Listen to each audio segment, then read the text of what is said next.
Just a quick one before we dive in. I've just opened up 2 brand new ways to work with me. If you're an established beauty professional who's ready to increase your revenue, either in your clinic or by moving into the online mentoring and educational space, you can join me for a 2-month container where we build and validate your first online offer or your next big move. Or if you're ready to go all in, there is a 7-month private mentorship where we build, launch and scale your new revenue stream together. If you're not sure which one's right for you, I'm offering a handful of free business clarity calls, quick and powerful to map out your fastest path and to see which container fits best. Just DM me the word revenue on Instagram or check the link in the show notes and email me. Let's get into the episode.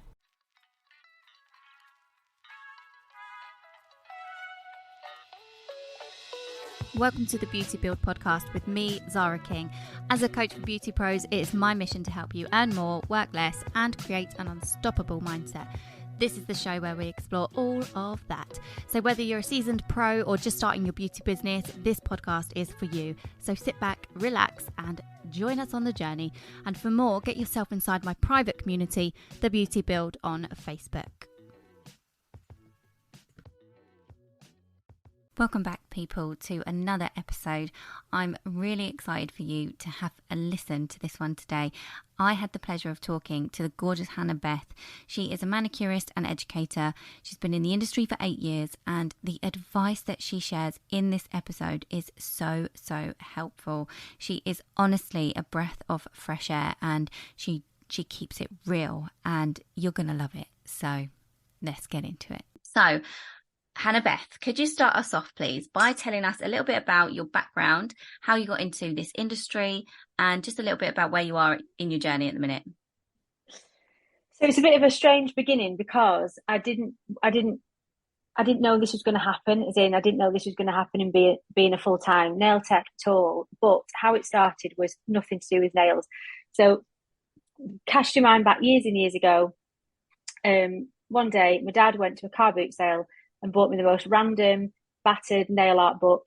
And it kind of went from then. It sounds so boring, but I was so interested in nails. I used to do my nails all the time, just with a polish, and didn't really have interest in terms of, oh, I'd love this to become a business. I just did it for fun. I just absolutely loved it. I used to buy the white nail pens and all of that and think I was cool, loved all of that. And then in 2003, I got a job at the family courts.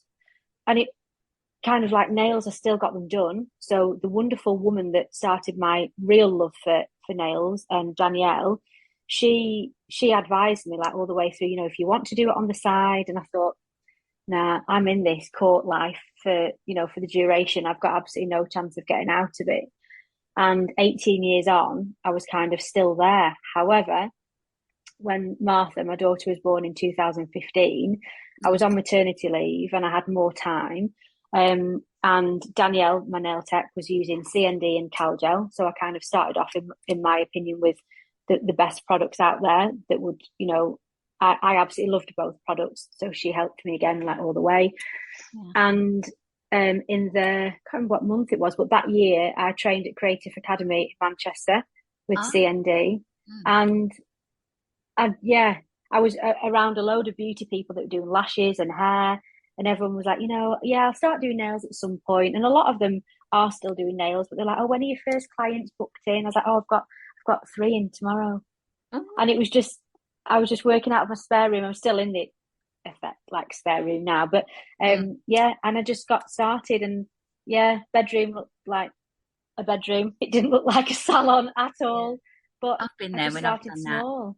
Yeah, and I started with 7 colours, and 3 of those clients are still with me to this day. And I'm 8 years in business on Saturday. Oh, are you? Happy anniversary. Yeah. Wow. Thank you. Yeah, so, and that was it. And I never thought, it wasn't cocky. I just thought, this is going to work. This is going to work alongside. I was still at the court. So I did 6 years at the court, went down to 3 days when I had Martha, when I went back. And I did this like every night, worked long nights, missed out on a lot of Martha. To the point where now I'm never going to do that again, because I did it for years and missed out on so much of her. Yeah. And regret it. So for anyone that is beginning, please don't ever make the mistake I did. But it's gained me a really successful and happy business. But it comes with, And then COVID hit. So COVID was obviously a biggie. And thankfully I still had the court because I didn't have in here. and I was a key worker, so Martha could still go to school. My husband's a key worker as well. And COVID had not blown over, but you know what I mean? Things were getting back to a tiny bit of normality. And I said to my husband, I'm going for it. I'm going to do it. I've got people waiting on my waiting list. I'm going for it. And I did. And I've never looked back. And it's opened up so much. Yeah. I have no boss.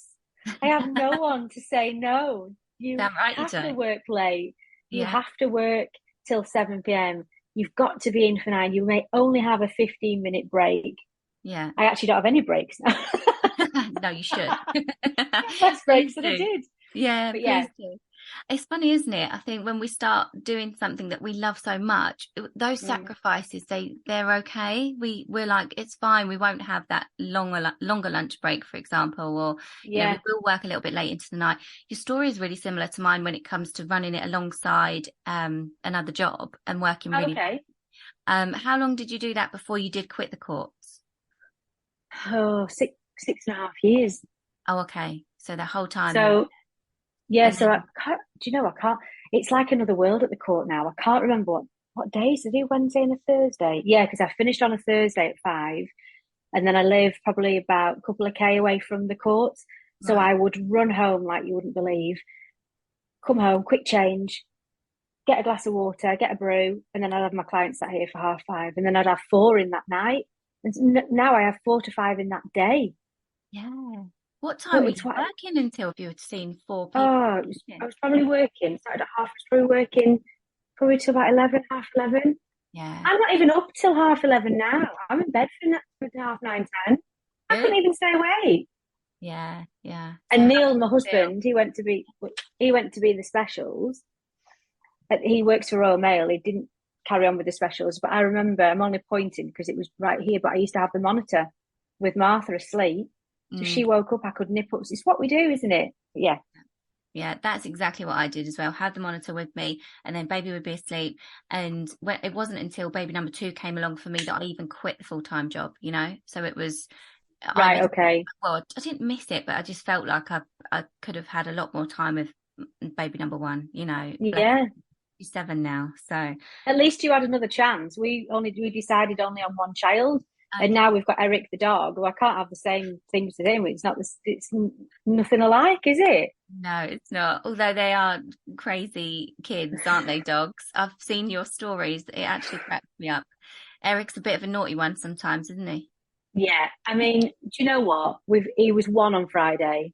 Yeah. And if someone says to me, "Oh, is he the best thing that's ever happened?" No. Do you love him? Yeah, I do love him, but he's just... I don't know how to go into it without he's testing. He's testing, yeah, that's it. And I only wanted one child and got the dream of having Martha. And then I've added almost another child because I think having another child would have been easier than what I've signed myself up to. Hard work, yeah. I won't have pets because I don't have the time to manage the pets. I mean, I've got 3 kids, so that will do for now. Yeah, 3 kids is fine, Zara. That's all right. Yeah, I've got my hands full. Let's just put it that way. Yeah, yeah. So how did it feel after lockdown then? You've come back and I take it that's when you decided, like you said, you're going to go full throttle with it. And tell me about what happened then. Well, it's quite scary because, I mean, a lot of people think the government and the court system would be really well paid, but it actually wasn't. So I'd kind of done my maths and figured out how many extra clients I would need to, you know, match it.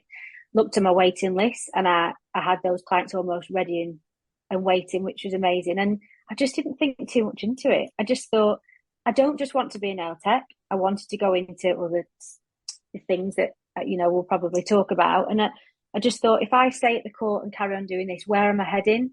I'm going to just do the same thing. It's a bit like having clients in your chair. It's all right doing that day in, day out, but there's going to become a time where you think, hold on a minute, I want more for myself. And I love my clients, but I also love this side of things and content creation and working with brands that appreciate the work that you do. And I just thought, if I finish at the court and go for this full throttle, it means that it's going to open up so many more opportunities and to connect and network with so many more people, which is exactly what, like, it's 2 years since I left and I've never looked back. Wow, 2 years, yeah, wow. So you've done incredibly well for 2 years going at it full throttle, like you say. So you've gone into education, haven't you? Yes. Tell me about that. How did you go into education and How's it going? Well, I was never very bright at school. Saying bright, I just like to talk, which I know won't surprise you, but I was just happy. I was just happy being with people and friends. And I didn't really look at the end result from school. Mum used to go wild on every school report was could do better, always chatting, always likes the gossip, which sadly is now in Martha's reports already at school. Really? She is very bright, not like her mother. She gets it off her dad. But yeah, I just thought I want to test myself, and I feel like I've learned a lot along the way, and I feel like I've got to know. I'll tell you honestly. I'll tell you honestly what I think of a product. I'll tell you honestly what I think of business, how I find it. And I just thought if I could go into education and teach people what I love to do, then surely that's a good thing. But the course itself I did with the big teacher. A lot of people ask me who I trained with, so I feel I should give them a shout out really because they were incredible. It was online, which a lot of people don't agree with, but I was assigned my own tutor who guided me through every single step of the way. And I started it in the January last year and finished it in the July. So I gave myself those months to do it. Um, I can't say I've done it and I'm really proud of myself. The plans that were put in place to go on and do the education with a brand started well and it didn't finish well, but that's something that isn't to be discussed on a podcast. So hopefully I would love to educate with CND, which is kind of in the plan. Mm-hmm. I would love to create my own manuals, but people need to realise that once you've reached the end of your assignments and you've passed it, you're very much left by yourself. And no one ever talks about it. So you haven't got a plan. You're not sent a piece of paper that says after you've done this, you do X, Y, and Z. You get your certificate, which looks wonderful on the wall, but that's it. You think, okay, right, I could do with my tutor just guiding me through, but she's education. She's not, doing what I wanted to do. So yeah, I am a little bit, if I'm being completely honest, as I am a little bit at the minute. I've got my education. This is marvellous. I started up my membership because I thought, well, that'll get me used to talking and teaching people the tips and tricks. So, they're all live on like an Instagram page. And so that got me used to teaching people. But I don't know where my future is heading really with education, if I'm being honest at the minute. It's just a very much, here you go, here's your certificate, but there's no real, I don't know where I'm going. Well, that's it. And you don't always need to know where you're going, do you? So it's quite that you're honest with that and you don't try and paint a picture of that you do know, because some people do. And you're helping people. That's it, isn't it? Yeah. Started helping people. And I think it's brilliant what you're doing. And I feel like the path will normally reveal itself. Yeah, I hope so. Because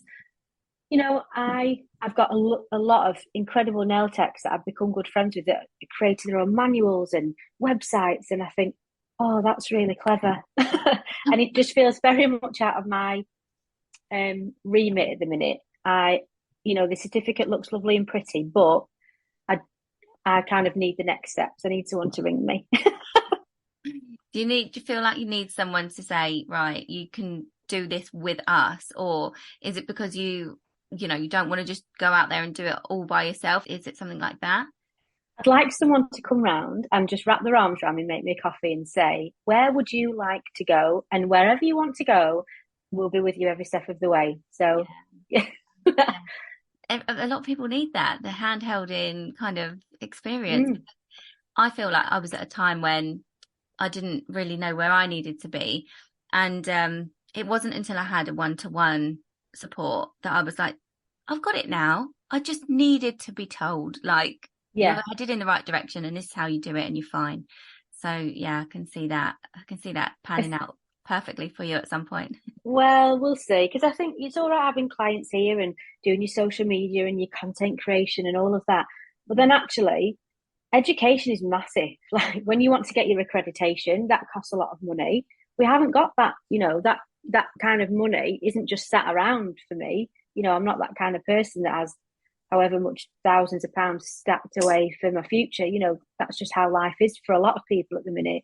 So I almost feel like, and I know a lot of people do, just winging it and seeing what happens. I've got my certificate, and that was the main thing. And Mm. I'm sure, like you say, something will come of it at some point. But I'm not stressing. It's all right. Yeah, I love that. I love that you just like, it's okay. All I'm going to right. go after it and I've got it and now it's fine. We can just chill. Um, what I wanted to ask you as well is about the fact that you've just touched on it there. You've got your social media, which is, I think, absolutely stunning. I think your vibe is gorgeous, which is what drew Oh, me thanks, to Ella. connecting on your page anyway, because I just feel like it just looks gorgeous.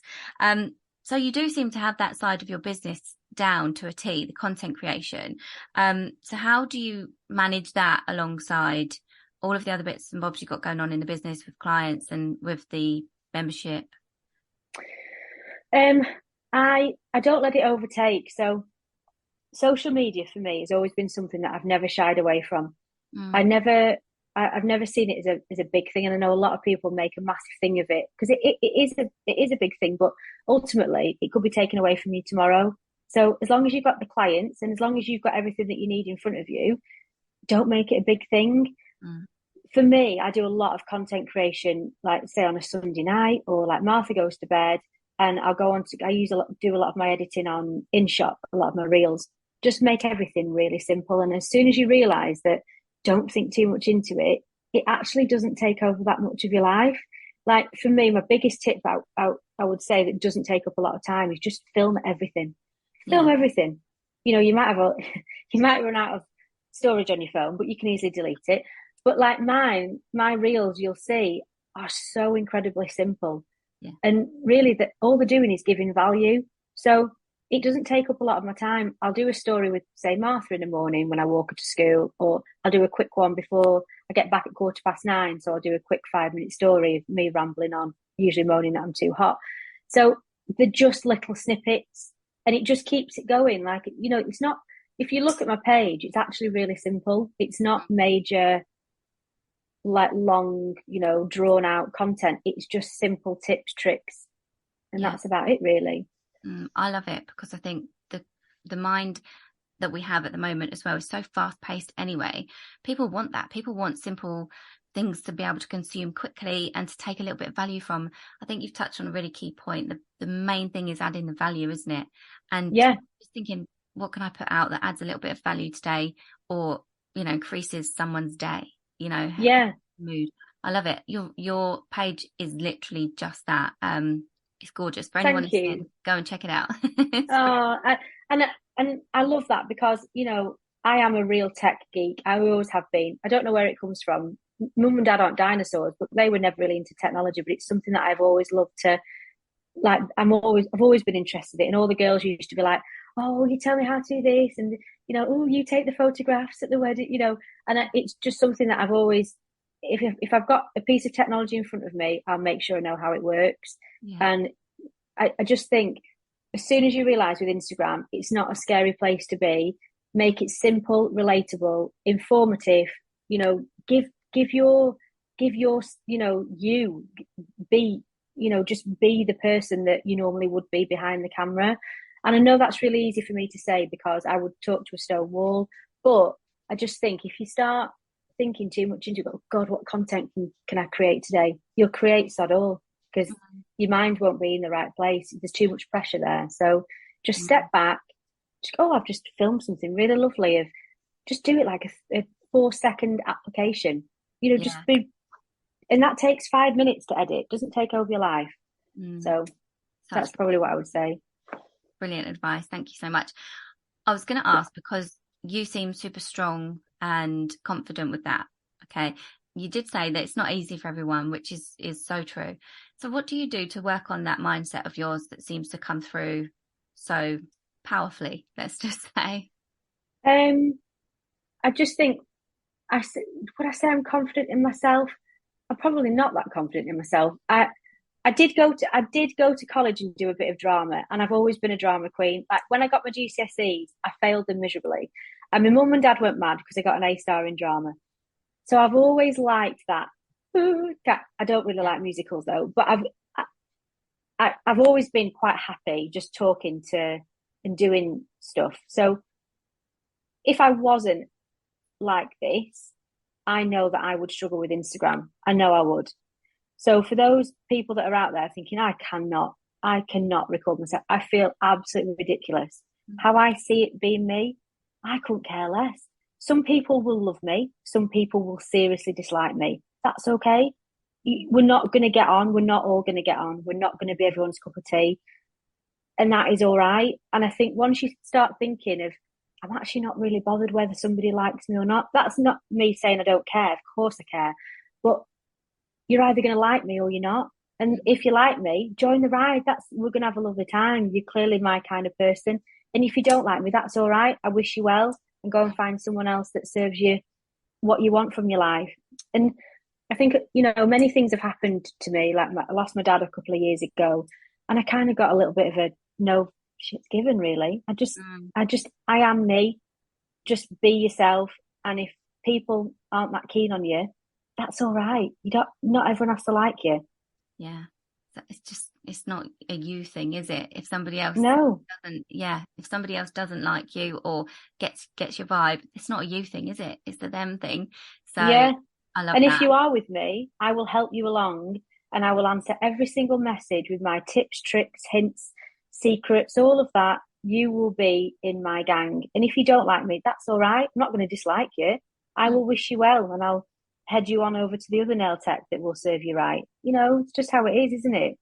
Yeah, I love that. It's nice to see, because so many people think, like you said, social media is a scary place, difficult place. But I think the main key message there is to be yourself, to enjoy what you're doing as well, because it's going to come through, isn't it? Whether or not you are enjoying what you're doing. Yeah, and I think there's such a lot of pressure now. Like you see a lot of like manicurists that are using like really top high quality products. I'll be completely honest, I'm not going to go out and buy a big brand nail polish and a big brand nail hand moisturizer just because it will look good on social media. A lot of people think that when they qualify and they start doing nails, they totally forget about the basics. They totally forget about, you don't have to have everything. Like, just be you, and don't look at somebody else's grid of this gorgeous, £40 hand moisturizer.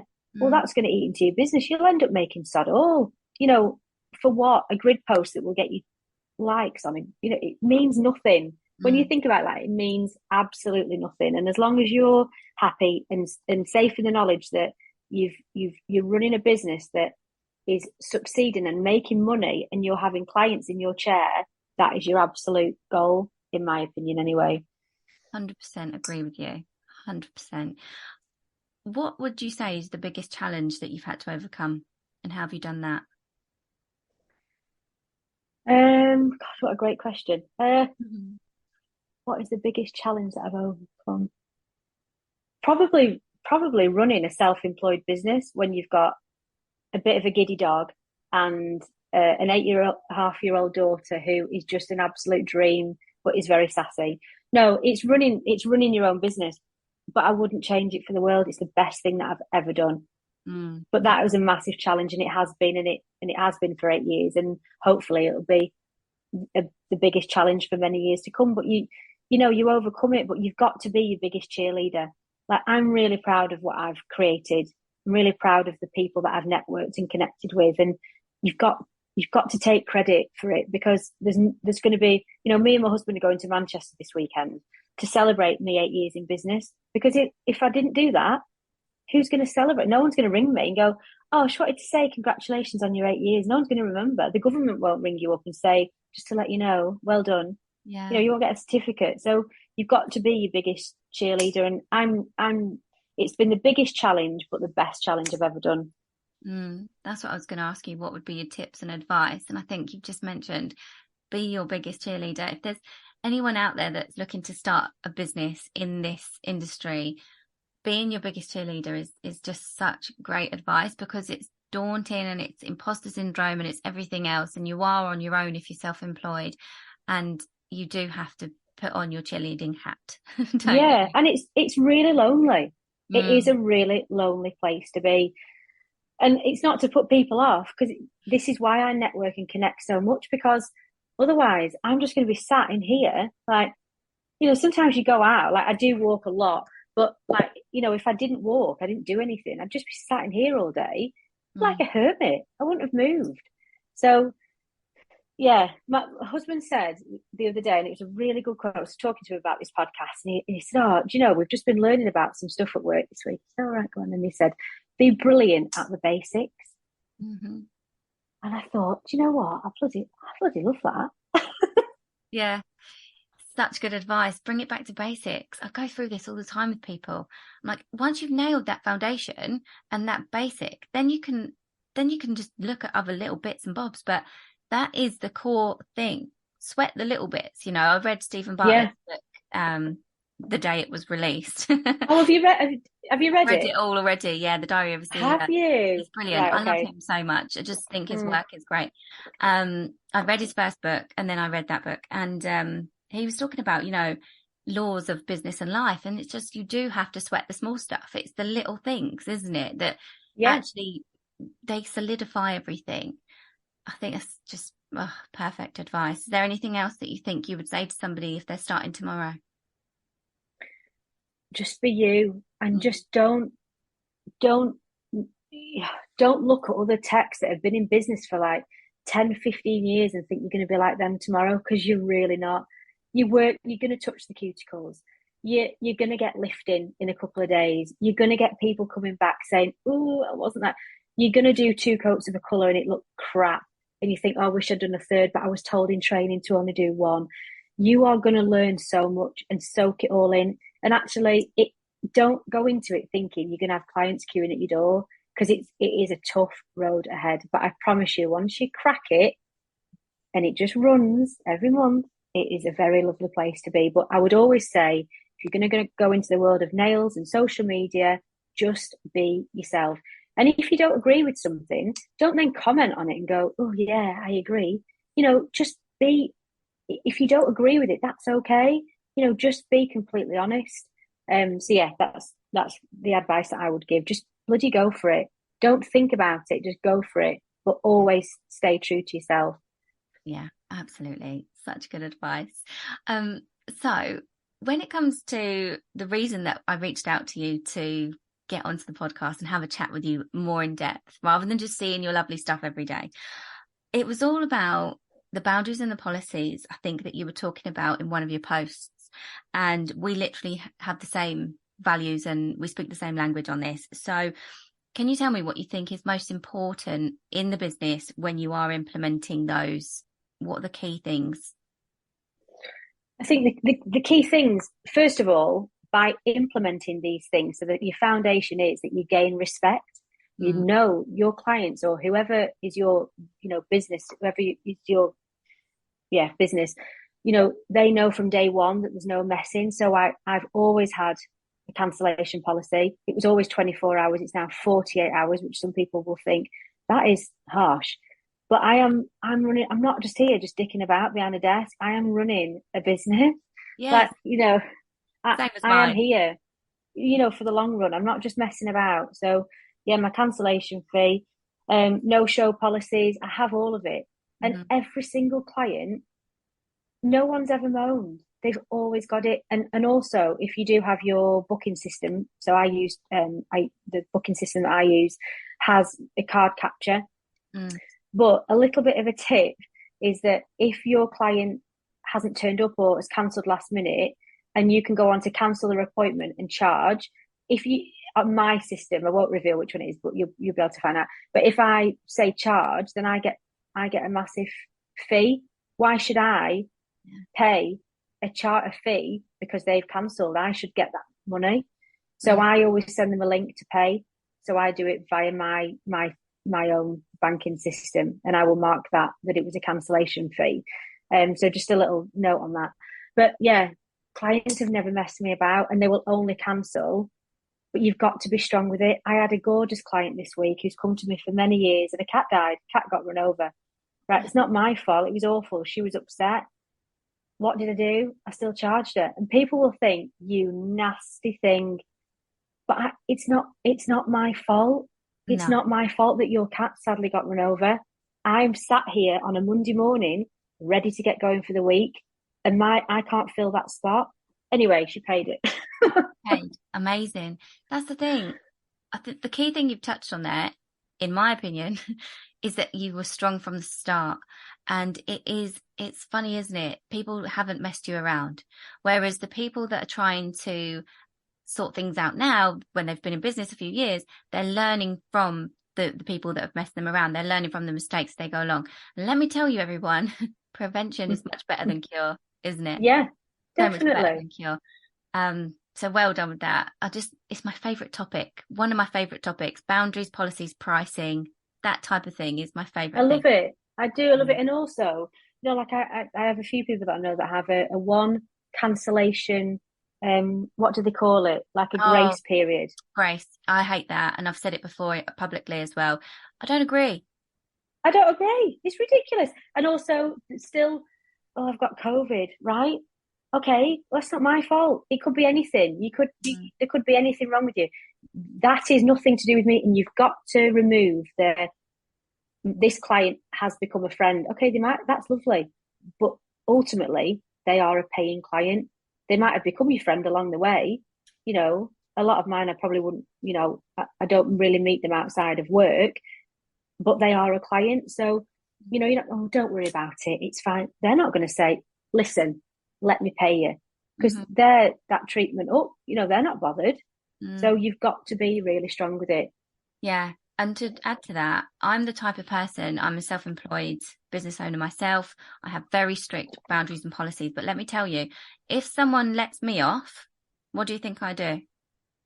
Pay them. No, I'll take it to teach them a lesson. So, so sometimes, yeah. So normally I'll tip, I'll do everything right. If I'm late, I'll let them know I'm late. If there's a deposit system in place and they're upholding their boundaries and their values and policies, I'll abide. But if Yeah. somebody let me off, Yeah. I would take it and be like, treat It's your that own fault. your own fault. And so if I can be like that, right? Because I can, and just for me, sometimes, I mean, it depends what mood I'm in, because sometimes I want to give them that little lesson, and other times I think, well, no, let me pay seriously. If I know them a really long time and things, Yeah. but if I can be like that, imagine what every Tom, Dick, and Harry can be like, Yeah. So no one, like you mentioned, and I wanted to add to it, no one's going to raise their hand and be like, let me give you that 50 quid that I Yeah. haven't got, whatever for, but let me Yeah. just give you it. No, they're not going to do that.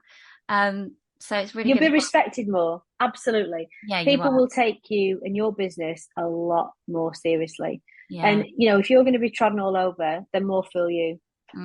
Yeah. I can just imagine you having a cancellation and just getting on with your day. It doesn't affect you, does it? I suppose, because you just No, get on with it.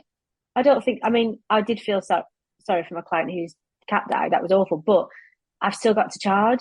Yeah. Sorry. And I said, and what I always will always do, and this is a little bit of a tip, don't ever say, oh, I'm sorry, I've got to charge.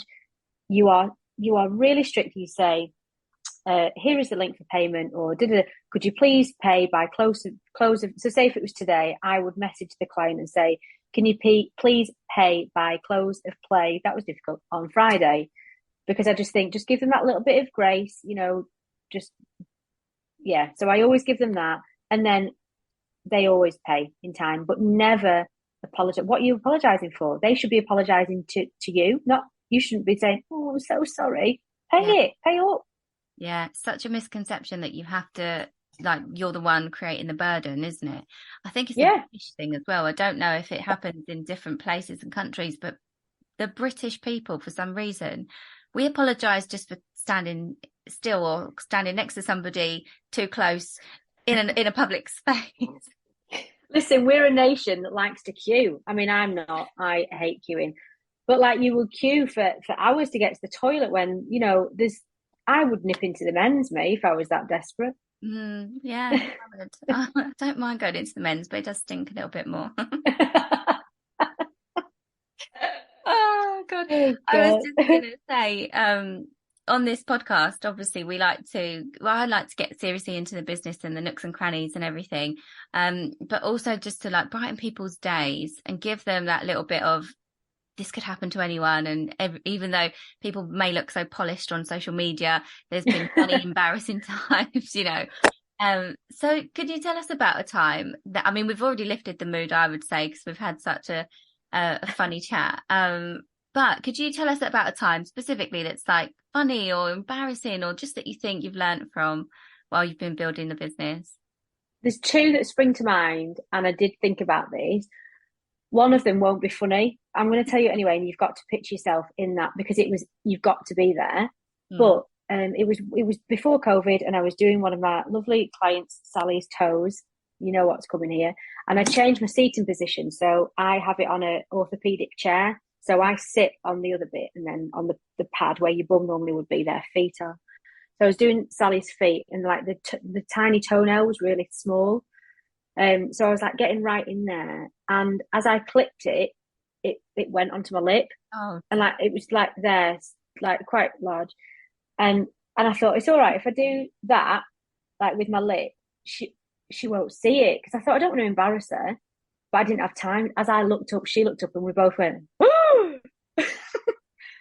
and we laughed and laughed. I just had tears rolling down my face. And she was in yesterday, and I was talking to her about this today, and she was like, "Oh, you've got to mention that shit," but I don't think people will find it funny. But we just laughed and laughed. And my other one, this was probably worse. I do have quite a bad back. hmm. I can't remember which client this was. I can't remember who it was, but it was the you don't put the patch on your skin, so you put it on your clothes. And yeah, I couldn't find any back ones, so she used the period pain one that looks like a sanitary pad. And I'd put it on my back, and I'd started work. I was like, oh yeah, that feels divine. And then I'd got up, and I was doing her toes as well. So I got up and went into the garage to get everything to do her toes. And she came back and went, "Are you all right?" I can't remember who it was. "Are you all right?" She was like, "Oh, I'm really sorry. I need to tell you something." I was like, "What's that?" She went, "Do you know you've got a sanitary pad stuck to your back?" And I was like, "Oh God, I'm so sorry. Oh, it's my heat patch." She was like, "Oh, thank God." She said, "I've just spent 5 minutes thinking how the bloody hell am I going to tell you you've got a sanitary pad stuck to your back." Oh, I love it. Oh, I love stories like this. Client stories are the best ones, aren't they? Oh, well, you get told a lot, don't you? So Oh, you do. But just any interactions that turn into just things like that, they stick with you forever, I feel like. yeah, and like what you wear glasses like me, and when you're doing clients' nails, and they could be like those little fruit flies. One of my clients, Leanne, she blew the fly and it landed in my gland. I'm like trying Oh to get it gosh. out. But there's loads of things like that, and just I tell you what I do like to do as well. If we're ever having a stupid conversation, Mm. like I don't know if you saw the story the other day about me saying the most boring conversation to a client about going for a Lebanese meal. It was so boring, like I bored myself, but I'd captured it, and I thought, I'm not taking the volume down. I thought I'm going to keep it on, so I'd put it on my stories of like, this is how thrilling conversations get Oh my at gosh. Studio by Hannah Beth. Did you only put it on your stories? Yeah, yeah. I I should missed put it on a it. reel actually, shouldn't I? I should. This is how thrilling it can be coming to see me. Yeah, yeah. I missed that one. Oh yeah. If you do put it on a reel, let me know. I need to see. I Yeah. will. Oh, I love it. So, what are your goals for the future? Well, I mean, in years and years to come, my ultimate dream, but there's many things, mainly finances behind it. I would love to open an academy. Mm. And we've got some incredible people around here that I would love to get on board, to work for me. I'd love education upstairs. I'd love nails downstairs. It'd be like this buzzing hub. Who knows where it would be? Who knows? But that is the dream. For now, I'm still going to carry on my partnerships with CND. Hopefully get back on board with Calgel. Not really introducing any other brands at the moment when it comes to gel, because those two have been my absolute saviors. And I think if something's not broke, don't fix it. You could get really carried away with totally rebranding and bringing this in and bringing that in. And my clients are getting 3 to 4 weeks out of their nails, so I don't want to just bring in new stuff for the sake of it, because it's working and I love the colours and I love the system and the way it works. I think I'd like to get my name out there more in terms of content creation. So I'd love to do more like working for brands and doing some things behind the background. And then I'd love to do some in-person workshops. Yeah. I'd love Oh, to do that. yeah. That'd be amazing, wouldn't it? So who knows? It's exciting. I'm Yeah. fine for now. I'm just cruising along. I'm just about to do, oh, I'm just about to do a lashes course actually. Lashes. Yeah, which I've never ever thought. Actually, I tell a bit of a lie.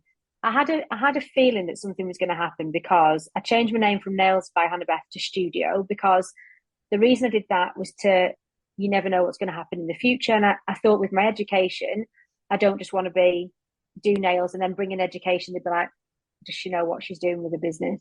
So yeah, I was given the opportunity to train with Nouveau for LVL. And I just thought, if you're given an opportunity, take it, because you never know if things go tits up. You need to have something running in the background, to fall back on. So you can never learn too much. Ah, love that. That's a great piece of advice. Also, the LVL, it goes alongside nails so well.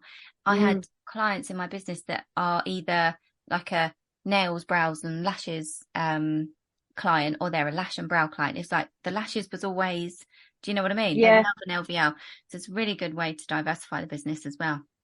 I just think, like, I was doing Ellen. I've removed that from treatments at the moment because, being completely honest, aftercare is so important when it comes to an LM, and people are busy.